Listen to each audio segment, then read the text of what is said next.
Very good evening to you. Welcome to KTN Prime. Tonight, there's a man who wants bang legalized in Kenya. So we'll be hosting him here on KTN Prime in just a few minutes to try and pick his mind on some of the reasons that he has why he wants bang legalized in Kenya.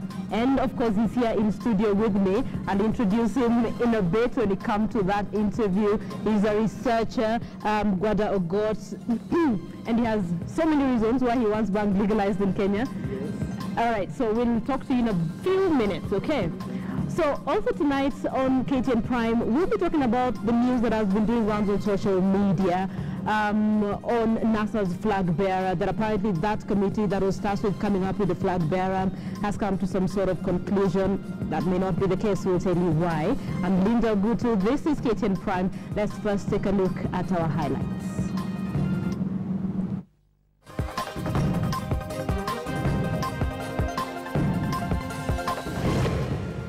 Parties recognize that it is the mandate of the IEBC to announce and declare results of an election. NASA and IEBC take middle ground on tallying, but ODM primaries issue remains pending. I don't want to smoke marijuana. I want marijuana used for medical and industrial purposes. Let Kenya fly high on bang. Why a man wants MPs to legalize cannabis sativa.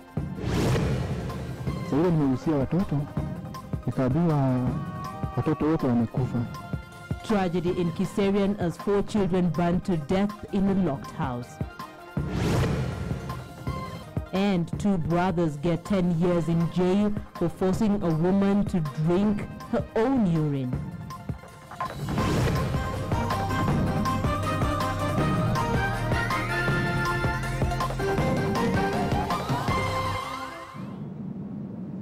William Sila is a sign language interpreter. He should be able to see him any moment from now on the bottom end of your screen. This is KTN Prime. Thank you for joining us. Now, the Independent Electoral and Boundaries Commission insists it is the only body mandated to declare election results. IEBC met NASA principles over NASA's plan for a parallel tallying center, and the 2 parties that political parties and the media may monitor, tally and verify results for what it termed as their own internal use only. Rita Tinina with the details of that Nairobi meeting. You know, it's about law and order.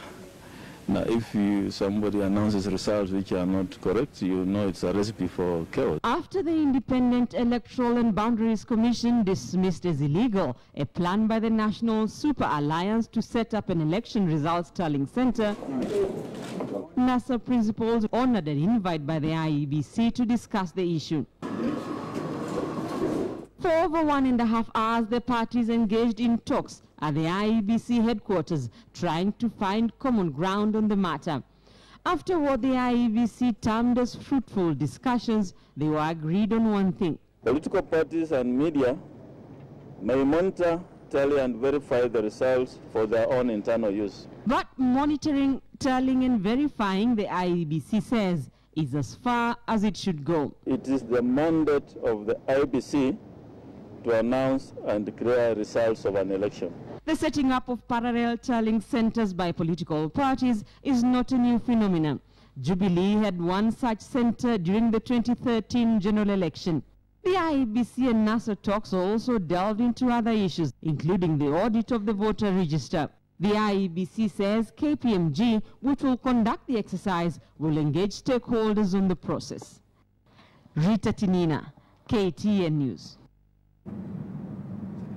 As your mother in Kajiado County's Kiserian town was left in total shock today after a house fire left 4 of her children dead.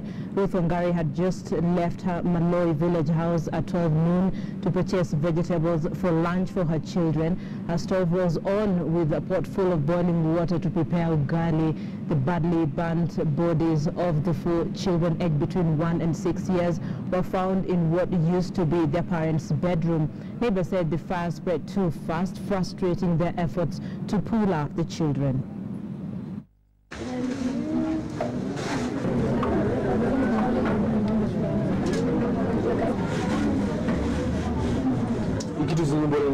Sasa nikiwa kasini Extradition, nikapigiwa simu nikaambiwa kwa nyumba yangu kuna shida. Sasa ile nimefika nikakuta yenyewe kuna shida sana, nimekuta nyumba imeshomeka. Sasa ile nimehusia watoto, nikaambiwa watoto wote wamekufa. Lakini nikaambiwa wengine wao wamekufa, wale walikuwa kwa nyumba, lakini kuna mmoja alikuwa kwa shule. Sasa nikakuta ni hivyo iko. Sasa lakini nikakuta majirani wameshasima hiyo moto. Muda wa saa 6:30 ndio nilisikia nduru ilikuwa hapo chini. Nikakuja haraka nikakuta moto imeanza. Okay, niko kwa nyumba, nikatoka kidogo. Kutoka kwa nyumba kurudi dakika kama 10 hivi moto ulikuwa umewaka na imemaliza kila kitu. Sasa baada kuja ndio nikamuelezea, nikamshika mzuri, nikamuelezea vile kumefanyika na nikamwisa kwa nguvu na akajikaza na kabisa kwa hakika amesimama hivyo na tumepoteza na watoto 4. That is so sad, losing 4 children at a go. It's not something that any mother would want to go through. Let's now focus on doctors' strike, and Kenyan doctors are elated by the news that the national government has agreed to have them paid for the 100 days they did not work as they were on strike. But the Council of Governors Chairman Peter Munya says there is no way the county governments would agree to pay for work not done. KTN's Carol Derry reports. Though the doctors have hailed President Uhuru Kenyatta's advice to governors to pay doctors for the 100 days they were on strike, they are keen to have public health facilities stocked with adequate drugs and facilities, one of the key cornerstones highlighted in the collective bargaining agreement. Speaking in Nyeri at the Nyeri County Referral Hospital, officials of the Kenya Medical Practitioners and Dentists Union, KMPDU, maintained it was unfortunate that the interruption of commodity supply in hospitals was affecting service delivery. I just wish to sincerely thank the President for his expression of goodwill and good faith. Therefore, which means that the doctors in the whole country and the general public are advised to keep calm. There will be no interruption of services in hospitals, following, of course, this directive and hoping that the directive will be followed. I'd like to take this honor to thank the President of this country for hearing the plea of doctors and ending this ceaseless tug of war that is purposeless and energy sapping by asking the governors to pay the doctors. We are grateful. Thank you very much. He's a leader that knows the way, goes the way, and shows the way. Thank you, Your Excellency. We alipeana directive turudi kazi, tukatimu hiyo amri yake, na pia yeye akasema ya kwamba tusahau yale yalikuwa yamefanyika, kwa sababu watu wakiwa mgomo kuna yale mambo watu wanasema, wakiwa pale kwa nje wanakuwa wamekasirikiana kidogo, lakini tusameheane. Na Wakenya pia mtuelewe, tulikuwa pale tukizungumzia kuhakikisha kwamba sekta ya afya inapata kunawiri katika hii nchi yetu. However, the chairman of the Council of Governors, Peter Munya, seems not to be in agreement. In his view, doctors should not be paid for services they did not render while on strike.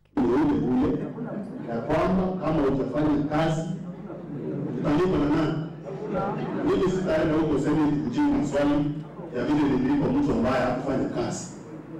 Hiyo ndio msimamo ya Council of Governors, si msimamo pamoja na Council of Governors hawajakutana kuongea kubadilisha hiyo msimamo. Kwa hiyo msimamo ni hiyo ya kwamba mtu atalipwa ile amefanya kazi. The County Executive Committee member in charge of health in Nyeri, Dr. Charles Gidenji, told KTN News on phone that Nyeri would consider paying the doctors as long as it was part of the return to work formula signed between the doctors and the county. Dr. Gidenji said that under normal circumstances, the county would not pay for work not done, and to do so would set a bad precedent. However, for the sake of peace, and as long as there was a clear understanding between the doctors and the county on why they are being paid, then the county would make arrangements to pay them. The doctors are demanding for better working conditions. When you are sent out at 4 a.m. in the night, you will find nowhere to buy drugs. Sometimes those drugs just cost 40 shillings. So we are also urging every single manager of public facilities in this country also to ensure that there is no interruption of supplies and that all facilities are well equipped so that doctors can work well. Doctors are now having great morale, they will work very well, but they cannot work well if there are no facilities. And we want our patients to get the best services ever. Carol Derry, KTN News, Nyeri County. Let's now talk about that story that a lot of people have been talking about on social media. In fact, there's even a hashtag for it.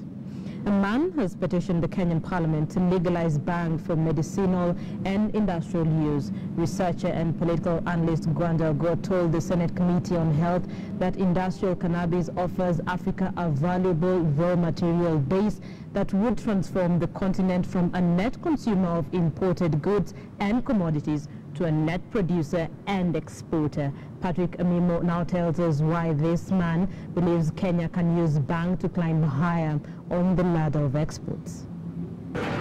Gwanda Ogot appeared before the Senate Committee on Health to formally lodge his petition.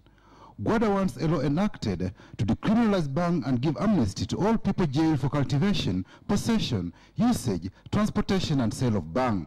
Cannabis sativa or bang is classified as a narcotic drug under Kenya's Narcotic Drugs and Psychotropic Substances Act No. 4 of 1994. Consequently, cultivation, sale, possession and use of marijuana for various reasons is illegal. Senators were curious about Gwanda's petition. Have you yourself used marijuana in your life so that you can convince her that it is safe? I don't want to smoke marijuana. I want marijuana used for medical and industrial purposes, which will help this country. I was actually going to ask whether you took some this morning. But, no, I don't. But I think you have adequately answered. Gwanda argues that the move to ban cultivation of marijuana is commercial. He says marijuana or hemp crop is a single source of multiple materials and products such as uniforms, blankets, twine, medicine and canvas. Gwanda told the Senate that marijuana is also a good source of chemicals for making pesticides, herbicides and fertilizers. Gwanda says cannabis is projected to be a one-stop solution for global medicinal and industrial needs. In Britain, Oxford University has just begun this year a £10 million research project into the medical benefits of marijuana. The project is a partnership between the university and private equity firm called Kingsley Capital Partners. The study follows calls from MPs in Britain for legalization of cannabis on medical grounds and will source cannabis from Europe to examine the role of cannabis medicines in treating pain, cancer, and inflammatory diseases. I intend, as the chair of health, to organize a workshop where lots of eminent personalities will be invited, amongst them renowned.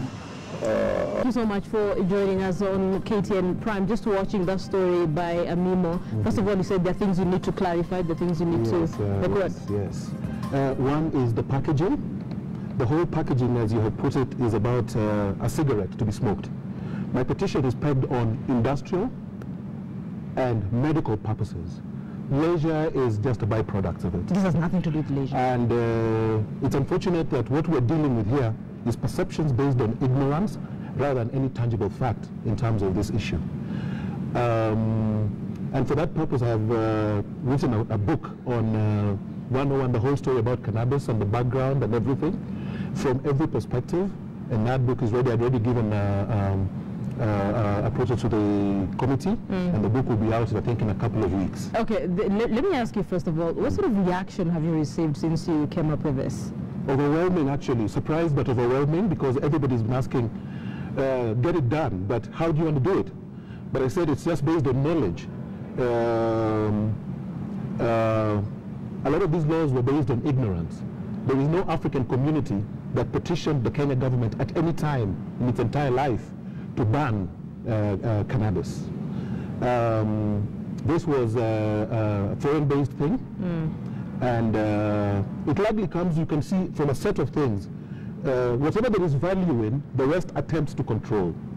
Whatever there is no value in, they lets you be. It is known today, last month alone, Israel, Germany, and Philippines legalized marijuana, in March alone. over the last 5 years, we have had about 40 nations that are legalizing. And why? It's not on whims, but it's not because people want to smoke it. If I want to smoke marijuana, I do not go to the Senate. I can get it, it's available. But when you go to the Senate and you write a whole book and present something for people to consider, the discussion even from the Senate must move to a higher level. Right, so basically, listening to you, basically saying there's a deliberate attempt. No, it was deliberate. The first ban on marijuana in the world, okay, let me give it back a little bit history. The first ban in the US occurred in 1875 in San Francisco, when they banned opium smoking dens. And what reason, the official reason given was that Chinese men and other men of color were seducing white women. That's the only reason that was given. Okay. Then the next one came in 1913, when it was banned. Again, the reasons were again based, the popular reasons were based on racism. Then the next ban came in 1937, the stronger one. But what you find is that 1913 is 1 year before World War I. Okay. Then 1937 is 2 years into the Great Depression and World War II. Those are timings. Particularly cannabis sativa, the brand cannabis sativa, which is industrial hemp, is used for. It is used for making military material, hardy material, canvas, producing foods, twine. It has a broad hemp oil. It has about, actually it's an industry on its own. It's a huge industry. And one of that's industrial hemp specifically. Now, after the war finished, in 1942, when they realized that there's a problem, I think there's a crisis, they went and lifted the ban on growing hemp so that they could again restock and supply. Yeah, so it's all commercial, and it's traceable, it's written down. It boils down to one man called Andrew Mellon and a man called Anslinger, who were brothers-in-law. One was Secretary of State, one was the DEA. So you as Gwanda Ogot, why do you want bang legalized in Kenya? Because I want to farm hemp. Hemp has it's a whole industry.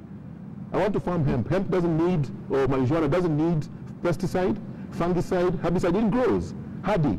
And it is quite clear that particularly the cannabis sativa indica forma, that particular brand that is found in Kenya, has medicinal value that can treat up to 677 non-medical conditions and diseases, which I presented the Senate. That's why we are discussing to this level. This is what it can do. The leading researchers in the world today on medicinal marijuana is Israel, which legalized last month, Spain, and the US. And what are they saying? Oxford University just started a 10 million pound research center they're establishing this year. So why would it be that suddenly over 40 nations across the world are legalizing? Because it has medicinal value. Now that medicinal value, like in my home in Moreland, if a child is sick, we do not go, like say with measles, we don't go to a hospital. You get from the fence, chew it, put it in water, wash the child with, it goes. 2 days. I see the look on my face right now. You do that for a child? Yes, it's done. It's commonplace. They don't go to the hospital. It works. Okay. That's why it's called, in my language, Luo, it's called Yak. And in my mother's language, which is Luo, it's called Omsara. Both of them mean medicine. So one of the questions I posed to the Senate today is that there's a young language called English that says this is a narcotic drug. But in my mother tongue and in my father tongue, they say it's medicine. So who should I listen to? The logic of my ancestry, or this imported logic that has come with this, that came by a young language called English? Who should I listen to? Whose logic? Mine is ancestral, and it is based on biblical edict. This is God's plant to mankind because there is no plant that can treat up to 677 medical conditions in the world. Only one. And that is why out of 430,000 plants across the world, I think it's just 1 or 2 that are banned. And all of them have one distinction: medicinal value. So basically, according to you, this is God's gift to humans? For treatment, 607. Now, let me tell you why, actually. Let me just give you a background. Please. There is something called cannabinoids. That's the basis of marijuana or of cannabis as medicine. The only plant of all the 430,000 known plants in the world, only one has the capacity to produce cannabinoids. The only other thing that produces cannabinoids is human beings. Okay. Now from there you match them, and then you realize, why would this match with this? Why is everyone taking that interest? It's because of this thing called cannabinoids. And then there is delta 9. It's all based on what this can do. It's been able to prove that it can treat breast cancer, all cancers, and they have found 113 strands of cannabinoids. So which means that there is 113 solutions to certain ailments. And the only thing is that we don't know. And the fact that we don't know doesn't mean we should condemn it. So what I did to actually deal with this thing like the cigarette that has been put here, this is really narrowing the debate. Okay. Yeah, it's narrowing. It's a bigger, broader thing. I'm actually very embarrassed when I went to the Senate and somebody asks me, have you smoked it? I think they deserve to be a little more respect in terms of from the leadership. When I go to the Senate, I'm a father. I have 6 and above children. And when I go there with sense. I'm not going there with to smoke. I mean, going there presenting, and then second, there has to be something this nation has to get used to. That we must have people in the nation who have the capacity to test what exists in terms of knowledge and to produce new knowledge. Our entire universities, most of them, more than 95%, are consumers of knowledge. They have their production challenged. They can't produce. Everybody says, I have read so much. And you ask him, who has read you? No one. When you say that I have learned so much, but what have you produced? I have consumed. I have read who. So you're testing. I'm not testing. This is now fact. This, I'm challenging this, the ban on marijuana, and I'm challenging anyone who has come up with any new information, because we're not setting precedents. We have over 40 nations that have gone this way. Nations that are bigger than us that we normally rely for in terms of even aid and finance. Why are they doing it, and why are they not telling us? They're setting us up here. We're doing everything, cotton, AGOA, and all these things. But there's one place that nobody is speaking about. Marijuana medical research, which is the biggest thing going on in the world today. That's the biggest medical thing. Most of these nations, Israel, Germany, have all but pegged the entire public health policy on the marijuana plan for the future. So for you, if you were to do this for Kenya, it would basically mainly be on medicinal value. Medicinal, now there's 2 strands that we have to talk about. Yeah. The cannabis forma indica has what we call the delta 9. That's the tetrahydrocannabinol that makes you high. But that's because it has huge medicinal capacity. Now that is what can do most of this magical medicine. Okay. And then there is what is called cannabis sativa, which is industrial hemp. And that is what is the industrial wonder. So whichever side you go, these things just do magic. And the information is out there. The only difference is that people are not reading. A lot of people are relying on hearsay, and they cannot sit up and challenge this notion because they're expecting some Zumbi to come and tell them, now it is okay for you to legalize, go ahead. We're getting instructions from people who shouldn't be telling us about what we should be doing. So this would be a good place to ask the concern that probably a lot of people would have with respect to what you're trying to get legalized. How then do you prevent young men and women from abusing this? Okay, let's just go back a little. We have what is consumed here that makes people intoxicated. We have marijuana, alcohol, and the rest. Alcohol kills. What do we have? Regulation. You can't buy it at this time. You can't drink it at this time. Over 18. Regulate. No human being has the authority to ban any plant that God has put. No human being has that authority, because every human being came here, found these things here, will die and leave them. So let's rationalize ourselves. What is it that we can do, and what is it that we don't understand? About 2 years ago, I wrote a new theory on circumcision, telling people that it's based on water and sunshine. No TV station was ready to host that debate because it was so sound, and every organization I went to was giving me letters telling me that this is fantastic, this is the way to go, but nobody could talk about it. Now, to then come up with this, suddenly everybody was challenging, shut up on the universal theory of circumcision, that where there is water, there is no circumcision, and where there is shortage of water, there is circumcision. Now, here on this, marijuana just can treat, the cannabis sativa can provide building material and everything. And then the other part, the cannabis indica, is just medicine, cannabinoids. Okay. Cannabinoids. So according to you, this is God's gift to tell me which other plant can do 677 diseases or conditions that are tabulated and it is there. I'd have to do a lot of research. Yes, you have to do it, because there's people who have summarized this knowledge. Listen, Gwanda got researcher and of course the petitioner behind the push to legalize the use of cannabis for medical and industrial use in Kenya, sir. Thank you so much for speaking to us on KTN Prime. Thank you. This is a conversation probably that will not end here. This is a conversation that we'll need to pick up in the coming days. But thank you for spending time with us and speaking to us on KTN Prime. It was nice being here. People, you're watching KTN Prime. Thank you so much for watching. Remember, that conversation I've just had with Gwanda is the basis of a big question tonight. We're asking you, do you support Gwanda's petition to Parliament for a bang to be legalized in Kenya? Tweet us at KTN News, at KTN Kenya, and me as well, at Linda Gutu. Let's sample your views about this conversation that is quote-unquote controversial. And of course, some of the feedback coming on our big question. I'll sample them as we go on with this bulletin. But for now, let's focus on a weird story.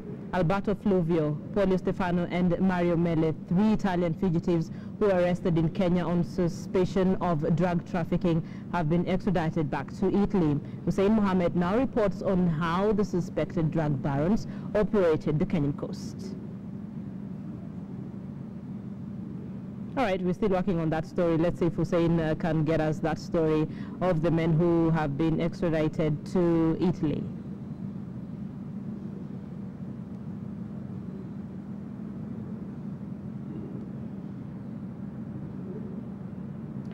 Okay, so we seem to be having a problem with that story done by Hussein Mohammed, focusing on individuals who were extradited to Italy on suspicion of drug trafficking. We'll see if we can get you that story in a bit.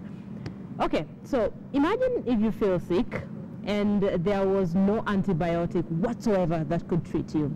Resistance to antibiotics is growing global concern because of the catastrophic implications it may have. For example, routine surgeries, dialysis, chemotherapy may become life-threatening instead of life-saving procedures. As Dr. Mercy Correa reports, there is a direct link between our actions like farming and animal keeping practices and the antibiotic resistance in human population. Take a look.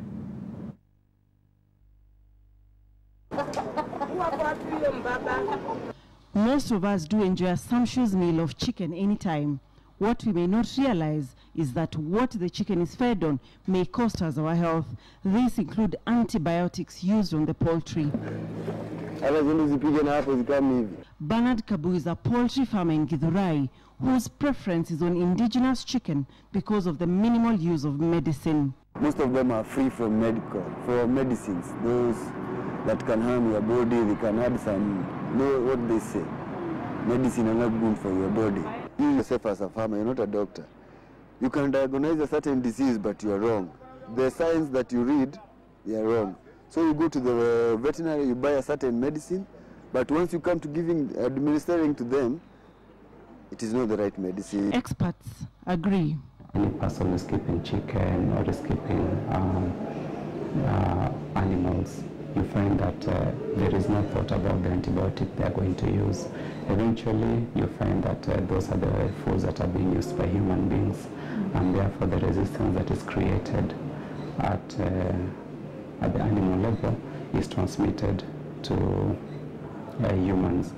The matter of antimicrobial resistance is of major global concern, forming a major highlight at the 71st session of the United Nations General Assembly. The Food and Agriculture Organization Director General, Jose Graziano, noted the need to use antibiotics and other antimicrobials prudently. Antimicrobial medicines used for growth promotion should be phased out immediately. This is still being practiced in the growth of poultry. They tend to boost them. You know, they take on 4 weeks to 6 weeks and they are mature. A kienyeji chicken goes for 6 months until it is mature. Our main concern actually starts from animal use, because there are certain antibiotics that need to be reserved for human use. Experts globally are concerned that we may be getting into a post-antibiotic era where even the most minor of ailments could be fatal. By 2050, more than 10 million people may die annually due to antimicrobial resistance, a number higher than those who may die of cancer. It is very, very possible that without any antibiotic that is effective, we are going back to where we were during the times when we used to suffer through epidemics that could wipe out whole populations. The good news, however, is that in March 2017, a major global partnership called Combating Antibiotic-Resistant Bacteria Biopharmaceutical Accelerator announced a $48 million investment into 11 companies into projects against these superbugs. The last time antibiotics were developed was in the 80s. This investment may breathe a new life into the fight against antimicrobial resistance. Dr. Mercy Korir, KTN News, Nairobi.